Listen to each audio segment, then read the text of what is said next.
12 years ago, during the Expansion War, Earth was at war with the Talon on the mining colony of Fandel. The Talon were a fierce, four-armed humanoid species. When Malvin Day's squad was wiped out in an ambush, he was left heavily wounded and bleeding out from his left side. Malvin dragged himself into a concrete underpass to wait for the end. Through fading vision, he saw a slender young woman approaching from the smoke and ash. She moved carefully, keeping her hands visible so he would not mistake her for another enemy. He tried to reach for his sidearm, but he didn't have the strength to hold the weapon. She looked at his wounds and spoke softly. "You are badly hurt, and I can help you." Malvin stared back. "Why?" "Because if I don't, you will die," she countered with quiet compassion. She popped open his military medkit and set to work. "Listen, it looks really bad," she stated, her voice slipping away as Malvin lost consciousness. 3 days later, Malvin woke up alone and patched up. The mystery woman was gone. He checked his rifle, fired up his comms, and contacted command for extraction. The pickup point was 6 miles away through infested enemy Talon infantry. He cleared the first 5 miles through grit alone, but the final stretch turned into a bottleneck. Pinpoint Talon plasma fire locked him down behind a crumbling barrier. Suddenly, an unfamiliar voice broke through his static-heavy comms. "You need help, big boy." Malvin blinked. "Who is this?" "A crazy sniper from the 5th Battalion," she replied. "I can cover your move." Malvin let out a grim laugh. "By all means, please do." He moved forward cautiously. Every time a Talon soldier popped up to aim, a high-caliber round dropped him instantly. "This sniper can shoot." Malvin slid into the extraction zone, exhausted and bleeding from reopened wounds. The radio buzzed. 2 mics out." He spun around to check his rear and found a woman kneeling a few paces away, a sniper rifle held over her knee. "Hi there," she said, extending a hand. "Maria Sanchez." With a wheezing voice, he said, "Malvin Day, alive and kicking because of you." Right then, under enemy fire, a dropship roared down out of the clouds, dropping its ramp before it even touched the deck. "Get in, quick!" the pilot yelled. Sanchez and Malvin dove inside as the thrusters throttled to max, punching through the atmosphere. They touched down in the crowded hangar of the carrier Tiger Claw. Medics rushed toward the dropship as the ramp slammed down. The young pilot climbed out behind them, pulling off his flight helmet. Malvin glanced at him and nodded. "Nice flying, kid. What's your name?" "Timothy Hill," the pilot said, offering a quick grin. Malvin pointed to the sniper beside him. "This is Maria Sanchez. She's the reason I made it out, and I'm Malvin Day." Sanchez gave Timothy a 2-finger salute. "Good hands, kid. Pretty smooth." Timothy gave them a sharp nod as the medics stepped up. "Just doing my job. Take care of yourselves." A medic caught Malvin by the arm and pulled him toward the med bay. Malvin gave them both one last nod before they disappeared into the chaos of the hangar. A week later, back on Earth, Malvin was escorted into a secure military hangar. Sanchez and Timothy arrived moments later. For a second, all three stared at each other in surprise. Sanchez smiled slightly.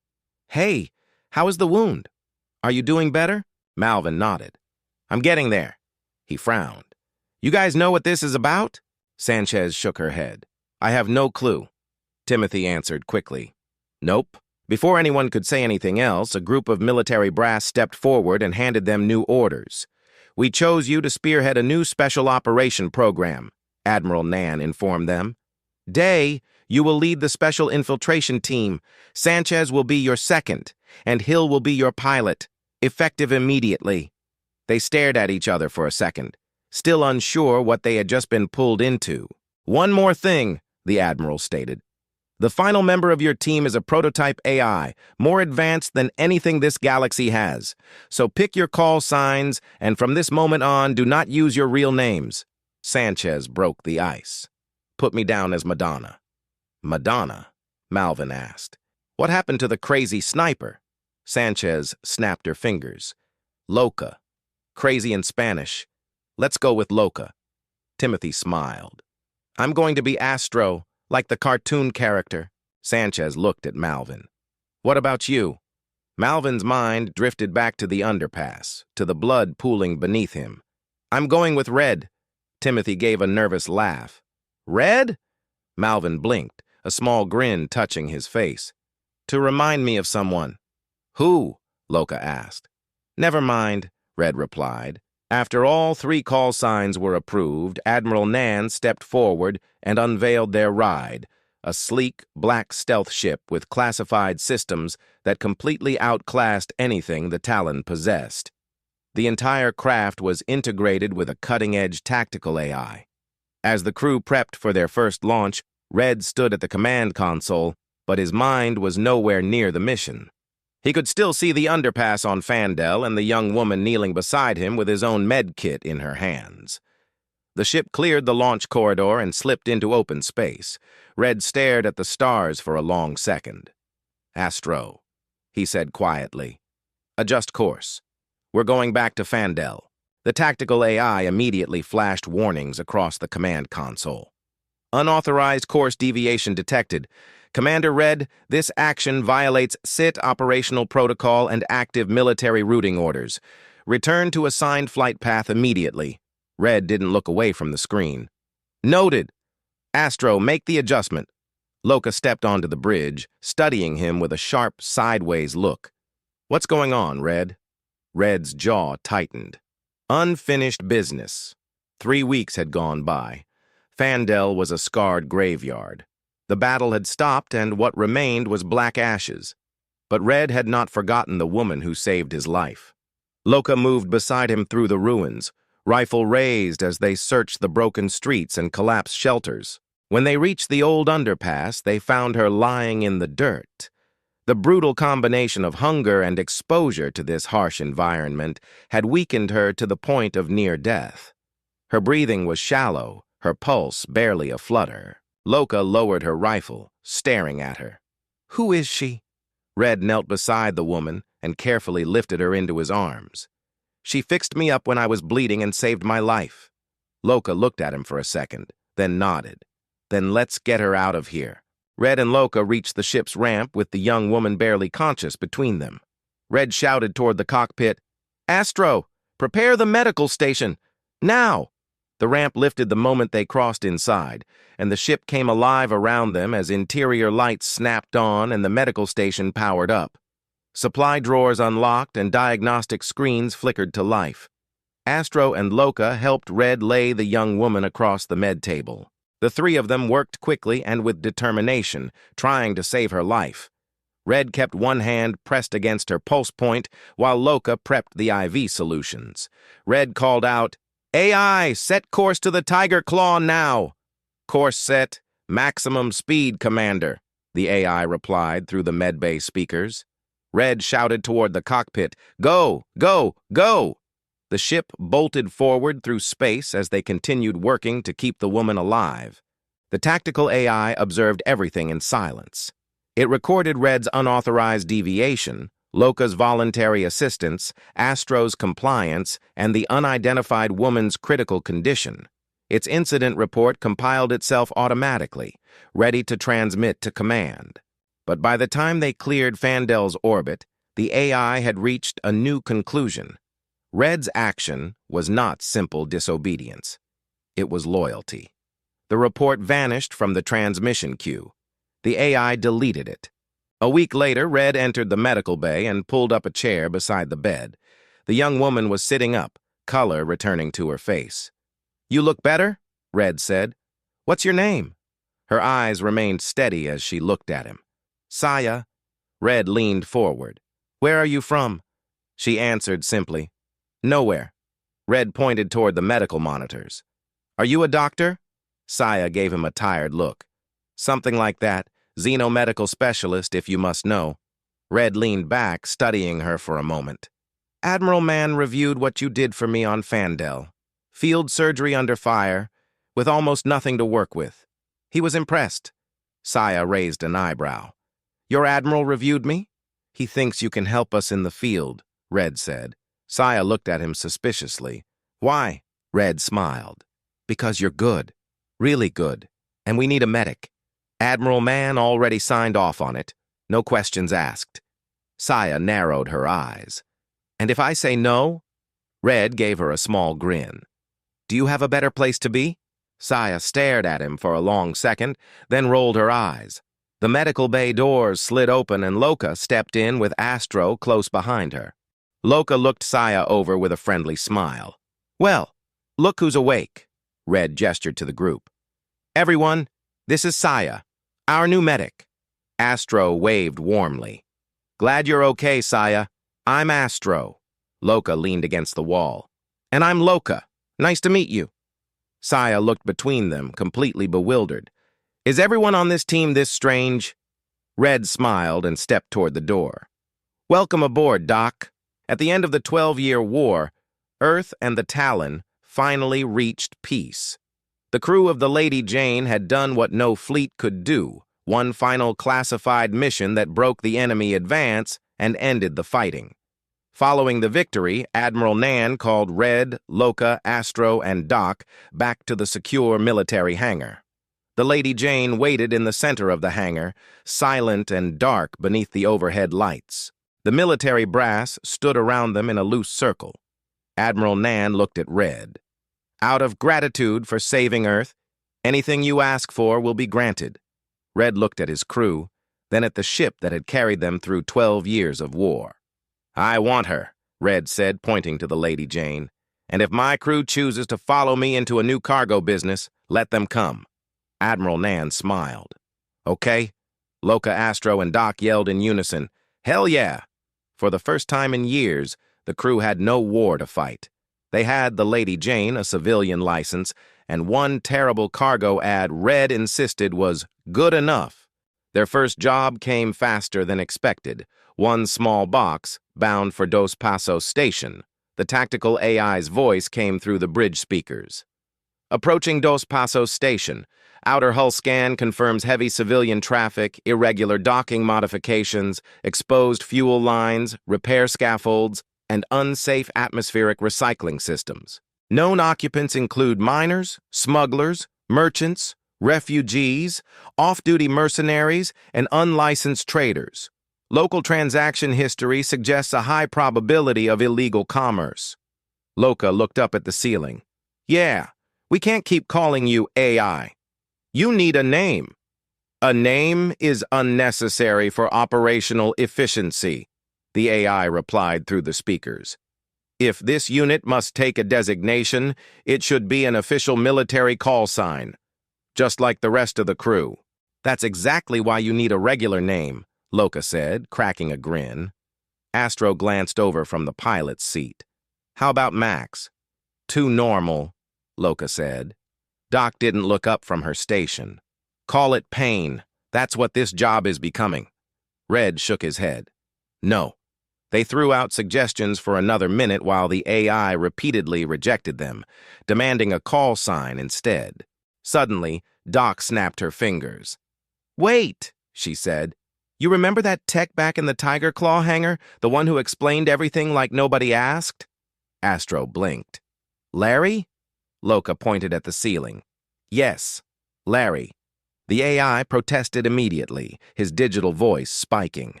No, I am not a Larry. I require a tactical call sign. Red smiled. Larry it is. The speakers let out a low, deeply disappointed static crackle. Up on the bridge of the Lady Jane, the crew stared down at the cargo hold monitor showing the tiny container sitting alone on the massive deck. A small box, Doc said, crossing her arms and shaking her head. 12 years of blowing up Talon dreadnoughts, and now we are flying a Black Ops stealth ship through the armpit of the galaxy to deliver shoeboxes. Half up front, Red reminded her. Other half on delivery. Doc let out a sharp, disgusted hiss from her station. I hate this place already. Astro adjusted the approach controls. Docking Bay 7 is clear. Red looked at his crew. Then we do this clean. 3 rules. 1, don't ask questions. 2, deliver on time. 3, don't get involved. Loka leaned against the console. Sounds simple enough, Red. Astro, bring us in. Let's drop this off and get paid, Red said. 2.5 years passed after the Dos Passos incident. The crew of the Lady Jane, the Xenians, and the Lexos prepared to take down the Concordat. Back at Nova, the atmosphere inside the strategy room was thick with tension. Queen Narabu, Empress Sarabin, Red, Astro, Loka, and Doc stood gathered around a massive holographic tactical display. The blue glow of the map illuminated their faces as they analyzed a heavily fortified Concordat supply depot. "The fleet is ready," Empress Sarabin stated, her voice carrying its usual royal authority. "But attacking their fortified units would be suicide. We need to find a way to get those crystals out of the depot." Red nodded, leaning over the console. "She's right. We hit the depot fast. I'll have Loka rig the charges to blow the place, and we make sure the Concordat never uses those crystals as a weapon." Loka's eyes lit up with wild excitement. "Oh, I can rig a demolition charge that will crack that depot like an egg. It'll be a beautiful explosion." "There is a catastrophic flaw in that plan," Doc interrupted, her sharp voice cutting through the excitement as she stepped forward, crossing her arms. "I hate being the voice of reason, but we can't blow it up. Those crystals are too volatile. Narabu, tell them." Queen Narabu stepped forward, looking at the display with grave concern. "Zentra crystals manipulate hyperspace fields. If we detonate the entire depot at once, the massive amount of raw crystal will collapse under the blast energy. When exposed to an explosive frequency, the reaction won't just create a blast, it will disrupt space-time entirely. According to my predictive models," Ghost's voice chimed in smoothly through the room speakers, "the simultaneous destruction of that many Zentra crystals will cause an uncontrollable hyperspace rupture.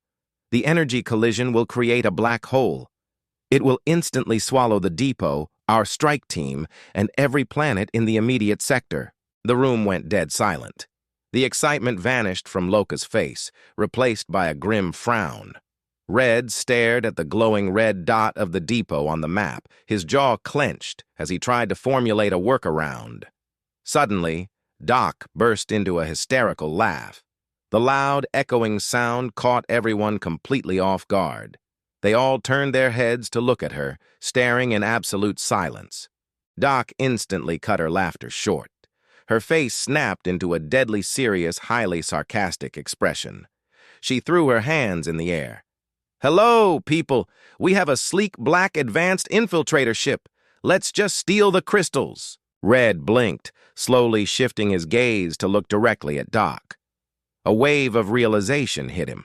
"Why the hell didn't we think of that?" Narabu let out a quiet sigh. "We are getting old." Loka looked at Narabu with a grin. "Damn, girl. You are hanging around Doc too much." Back in Concordat space, Agent Zelok had been reduced to checking passenger tickets on Dos Passos Station. 2.5 years had passed since his failure, and every shift reminded him that the crew of the Lady Jane had ruined him. A shadow fell across his datapad. Zelok looked up and stopped. An elite guard from the Concordat High Council stood before him. "The Council has use for you," the guard said coldly. Zelok straightened, hope and fear flashing across his face. "For what?" "Leverage," the guard replied. "The Lexos have a hidden princess. The Council wants you to acquire her." Days later, back at Nova, the strategy room doors opened hard enough to make everyone turn. Empress Sarabin rushed in, her royal composure gone and panic in her eyes. "Princess Maya has been taken," she said, her voice tight. "Zelok's agents kidnapped her." Doc frowned. "Who is Princess Maya?" Sarabin looked at Doc, and for once she seemed less like an empress and more like a mother. "Your little sister."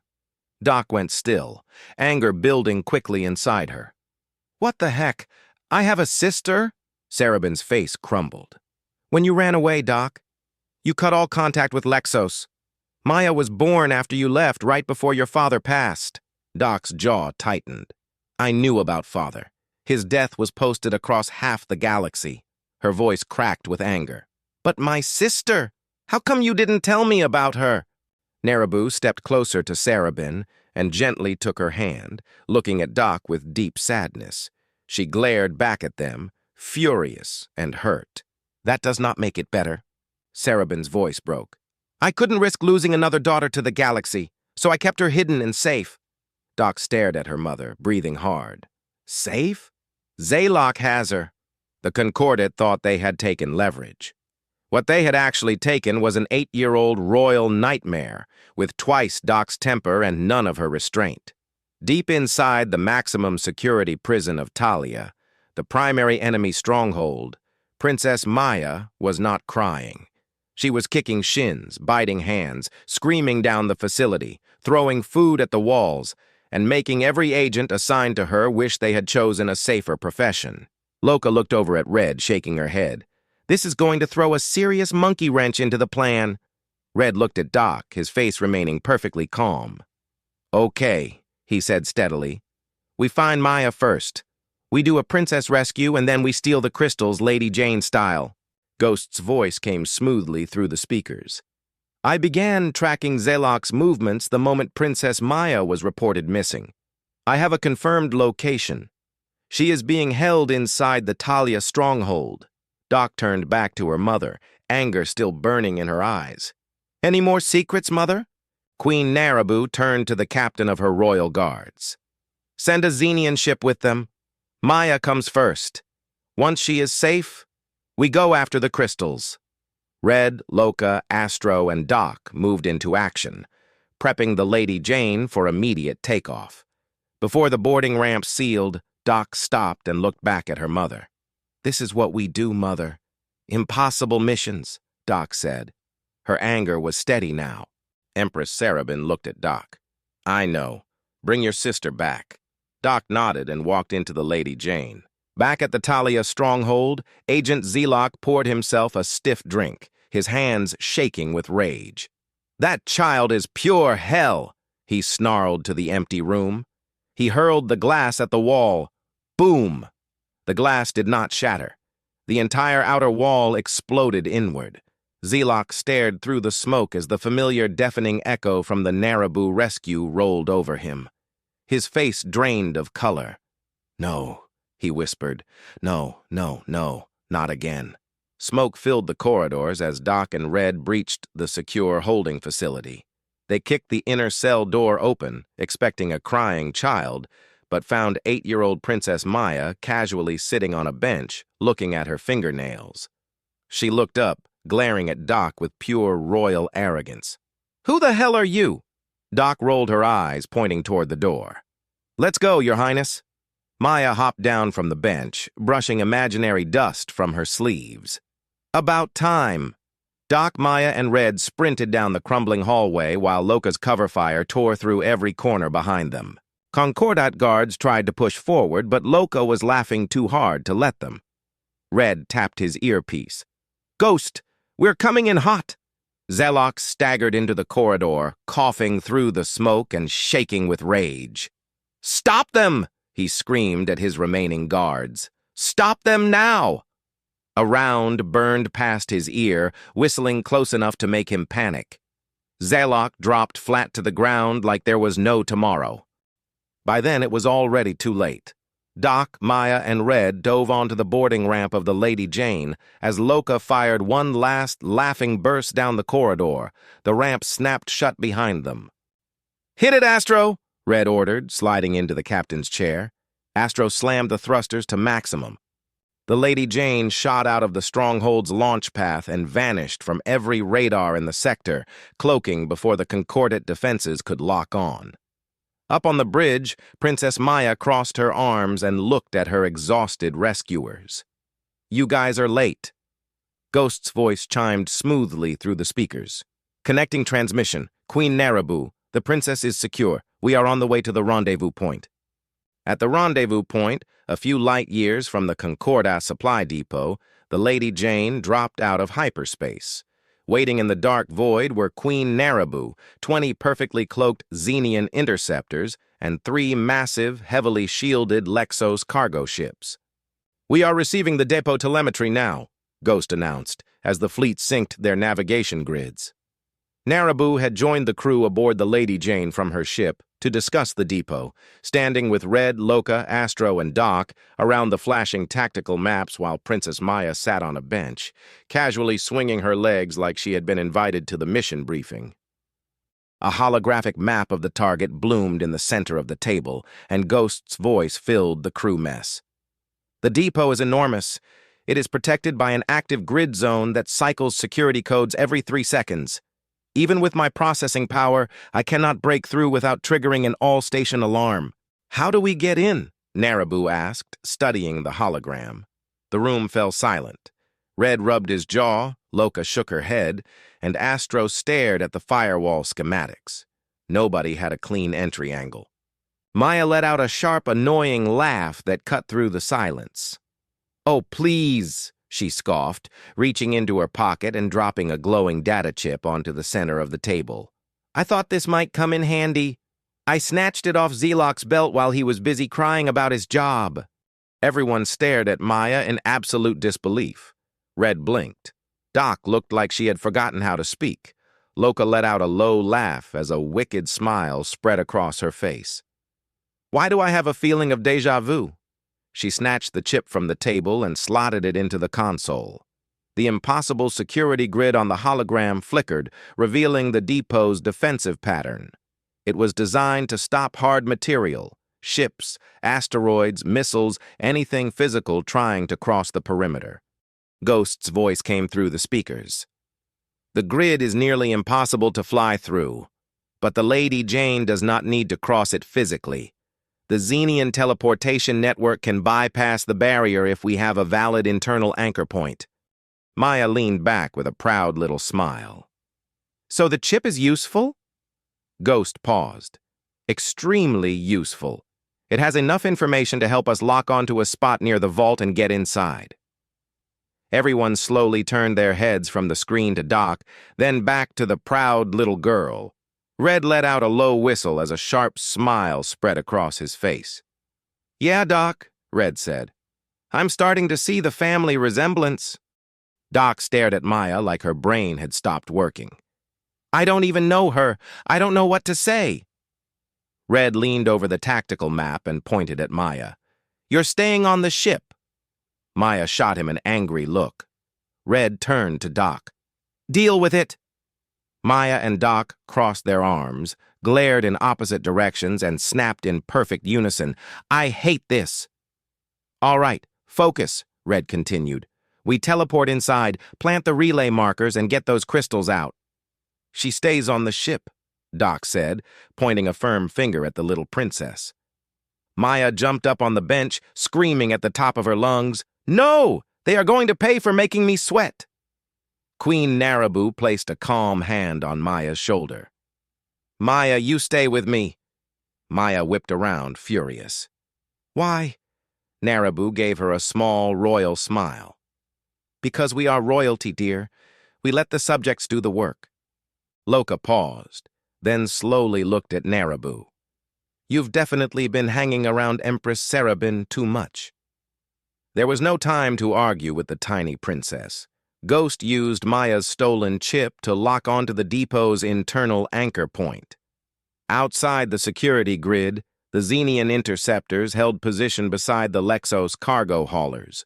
The grid shimmered ahead of them, blocking anything physical from crossing the perimeter. The teleportation systems charged with a rising blue hum. Red, Loka, and Doc dissolved into blue light aboard the Lady Jane. A second later, their forms rebuilt inside the depot near the crystal vault. The vault doors opened, revealing a nightmare. Stolen Zentra crystals stretched for miles in every direction. Loka stared at the endless glowing mountain of crystal shards and whistled. "We are going to need a hell of a lot more ships than 3 cargo haulers if we're moving all this."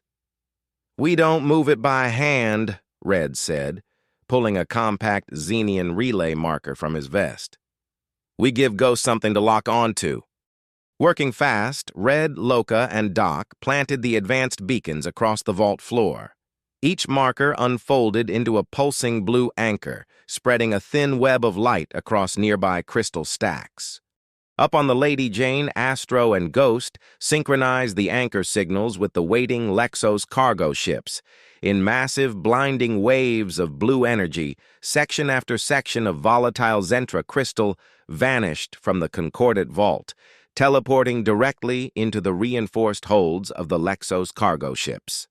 Loka watched the crystal stacks disappear with a wicked grin. "We're cleaning out the Concordate's stolen crystal stash right under their nose." Red, Loka, and Doc rematerialized aboard the Lady Jane as the teleportation field collapsed around them. Red turned to Narabu. "We should set course back to Nova." Narabu nodded. "Agreed.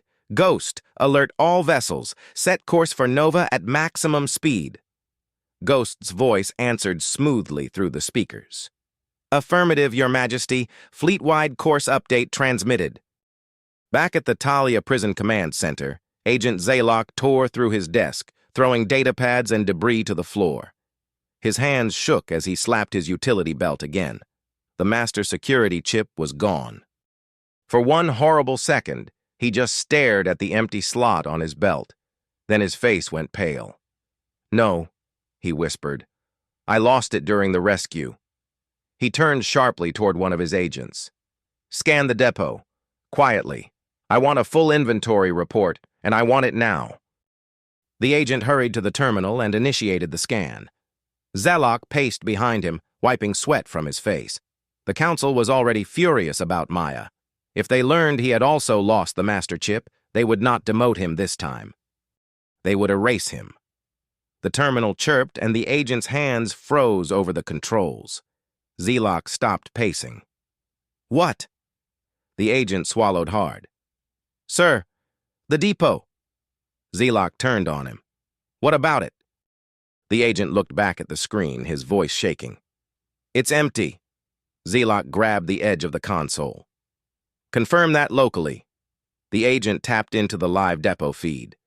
His face went pale. "Sir, I have the feed. The depot is empty." Zaylock screamed, "I'm dead." Minutes later, Concordate agents kicked down the inner vault doors, but it was already too late. The crystal vault was a hollow cavern of cold metal. Every crate, shard, and grain of stolen Zentra crystal was gone. Back at Nova, the hangar deck went quiet the moment the boarding ramps lowered. Empress Sarabin was already waiting below, her hands clenched at her sides.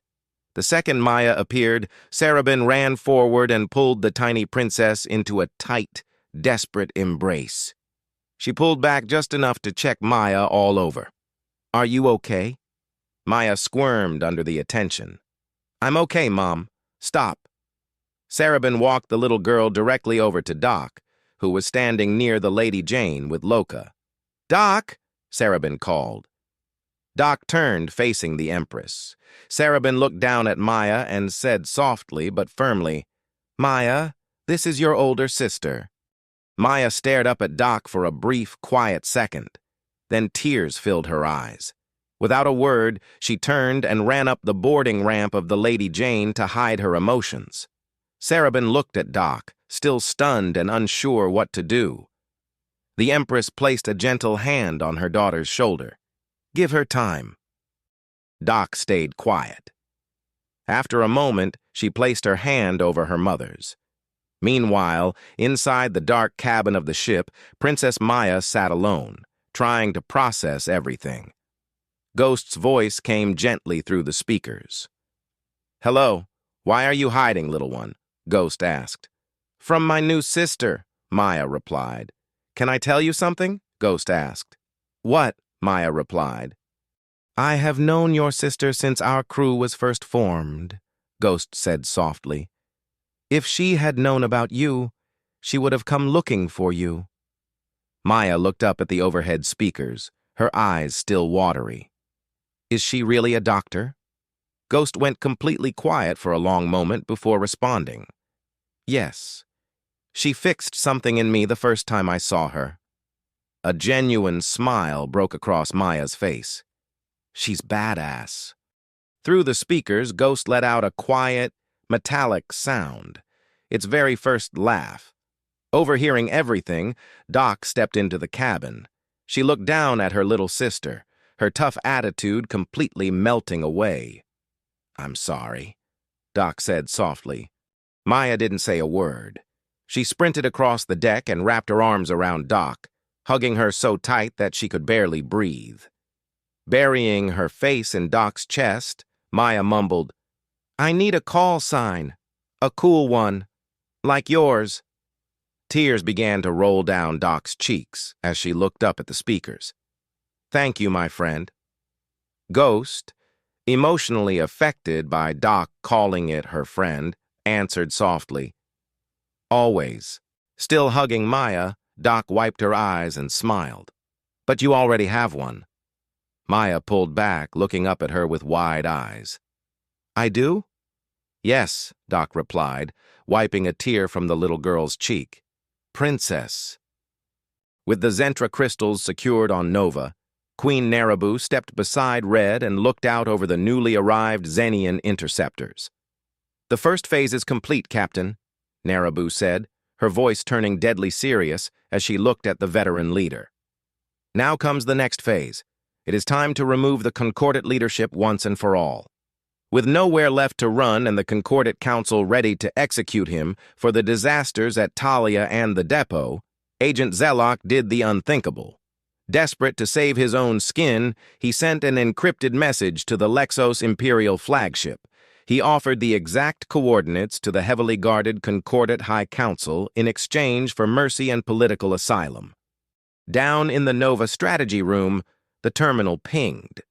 Ghost received the transmission from the Lexos Imperial flagship and projected the data onto the main view screen for everyone to see. "Well, well," Loka laughed, leaning over the console. "Looks like the sleazy worm is selling out his own bosses to keep his head attached." Everyone went silent. Then, two identical hysterical laughs got everyone's attention. All eyes turned to Doc and Maya. At the same time, they said, "Let's kidnap him." Narabu looked at Doc and Maya in disbelief. "Kidnap him?" Doc shrugged. "He wants asylum? Fine. We bring him here blindfolded." Maya grinned.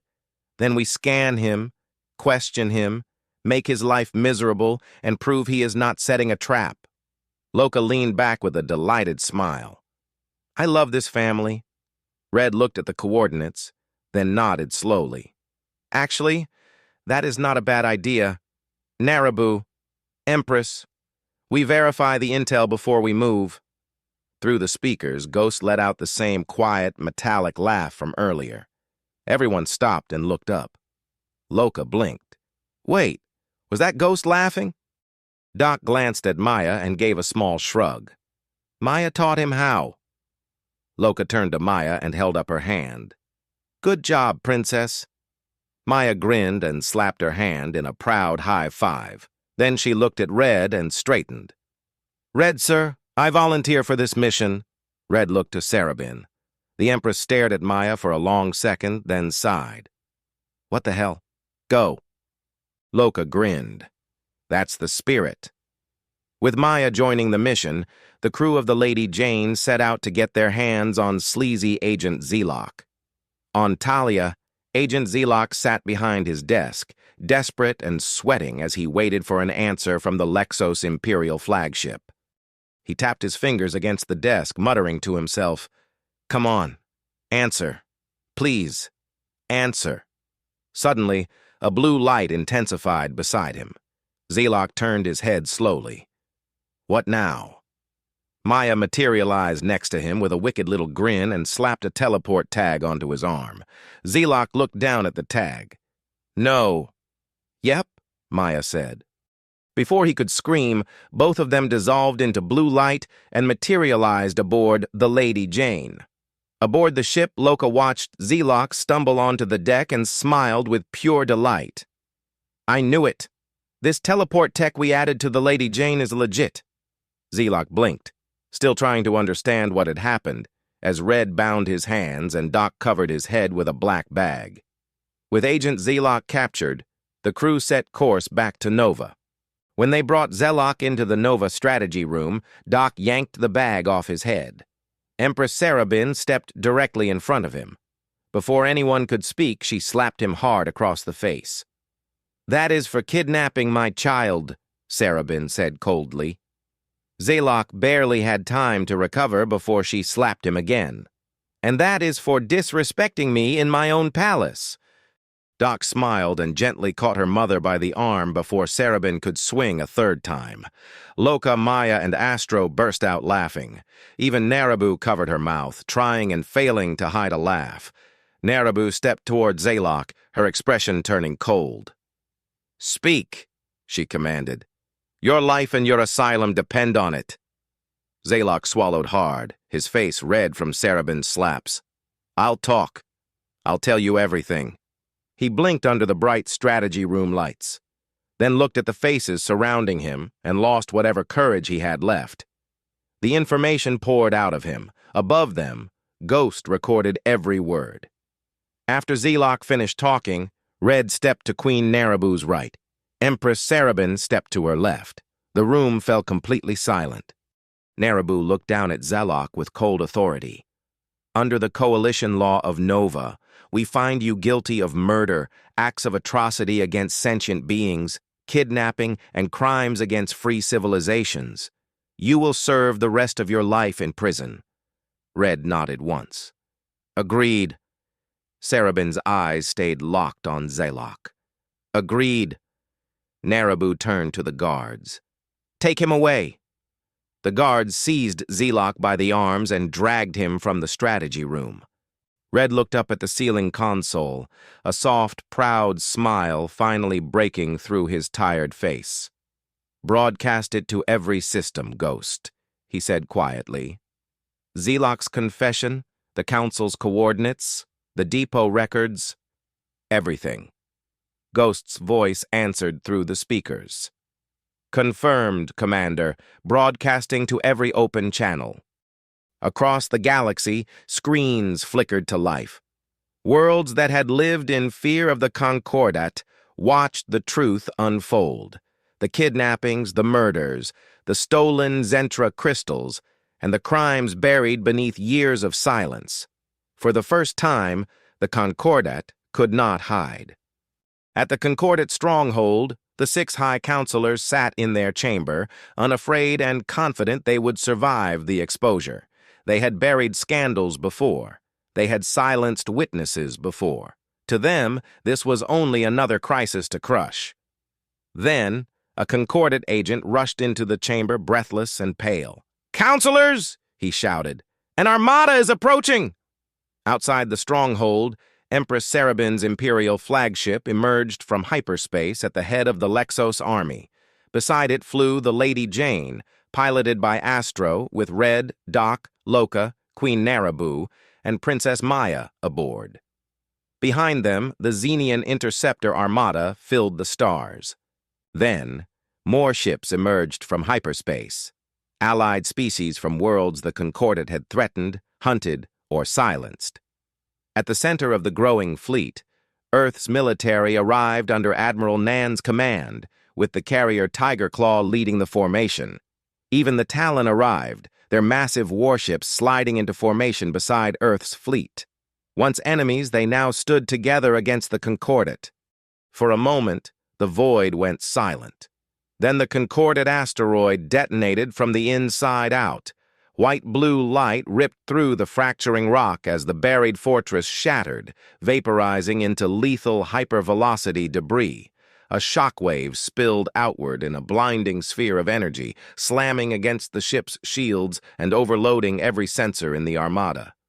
Inside the Lady Jane, warning tones screamed as the crew braced against the impact. No one spoke, as every eye slowly turned toward Loka. Loka stared back at them with a wide, innocent smile. "That wasn't me. I swear." With the Concordat finally gone, the Lady Jane docked inside the Lexos Imperial flagship. In the hangar bay, hugs and goodbyes were exchanged. Doc promised her mother she would visit. Maya looked at Red. "Red, sir? Is there room for one more on your ship?" Everyone went silent. Sarabin looked at her daughter. "Honey, what are you saying?" Maya took a breath. "Mom, you hid me and tried to keep me safe and it didn't work." She looked at Doc. "Look at her. She is happy, and everyone on that ship would put their life on the line for her. Don't you think this is the safest place for me? Sarabin's eyes filled with tears. Since when did you become so smart? I have always been smart, Mom, Maya said proudly. Plus, I already have a call sign. Princess. Sarabin laughed through her tears. Then she looked at Doc. Take care of your sister. Doc nodded. Yes, Mom. As the big family of the Lady Jane prepared for departure, Naraboo, Red, Astro, Loka, Doc, Maya, and Sarabin stood together in the hangar bay. For once, they were safe. Maya looked at Loka with a suspicious grin. It was you, wasn't it? You blew them up. Loka raised both hands. No, it wasn't me, people, I swear. For a second, everyone stared at her. Then they all broke into happy laughter.